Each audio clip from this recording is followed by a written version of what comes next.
Hey everyone, today we're going to go ahead and check out Dungeons & Dragons Daggerdale, which is a downloadable game for PC, PlayStation 3, and Xbox 360. This game caught my attention while I was busy playing Fable 2 here a couple of days ago, when I saw an ad for it on Xbox Live. Went ahead, checked it out, looked like a halfway decent game. It was only 15 bucks and decided to check it out. First off, you get to pick your character. You really only have 4 choices, and they're not really very customizable.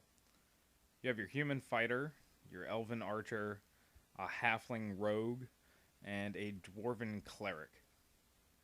Yeah, I didn't really picture the dwarf as being the healer, but apparently he is in this game.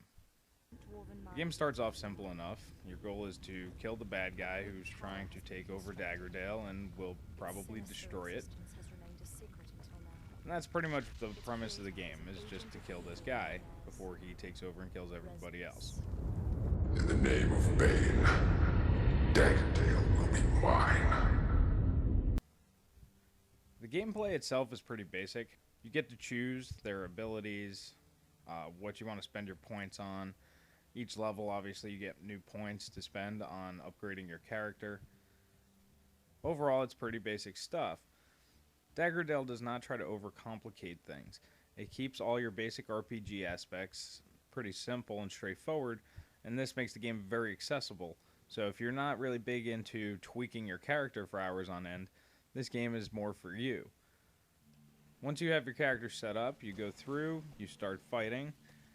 You'll realize that you have your ranged attack and you have your melee attack. To use your special abilities, you hold down the left trigger on the Xbox, and then it comes up on the A, B, X, and Y buttons. You get to choose the abilities you want to use. The combat's pretty simple. You tap the A button multiple times to do normal attacks. Ranged attacks are used with X. B is usually your healing potions or buff potions, whatever you want to put on there. And Y is usually used to open doors and chests and whatever. Overall, the game consists of running around through dungeons and just hacking and slashing your way through bad guys, gaining new equipment, selling off new equipment, gearing your guy up as best you can. Sometimes you get good drops. But really, the thing that you're going to do the most in this game is destroy barrels. If my character had a title, it would be Barrel Slayer. When I play games like this, I'm a loot whore, and I like to take every last piece of gold. There's even a NPC in the game that kind of comments on this. I found that pretty hilarious. I'm guessing the creators realized that people would spend a lot of time destroying barrels in this game. Overall, this game is pretty basic, but it's pretty fun.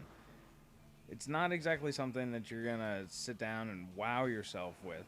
But you will probably get engrossed enough in it where you'll sit through the whole campaign and you will feel pretty satisfied at the end.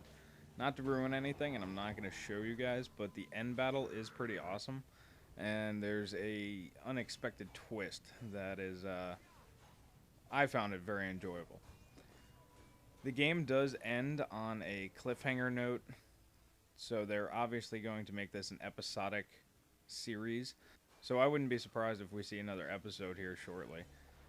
At $15, I could recommend this game, but you really have to be just in the mood to play a very basic RPG.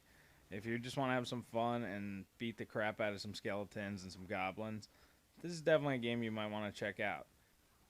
It's fun for a couple of days, and I could easily recommend this to my friends. For more information, please check out gamersarmada.com and check out our written review.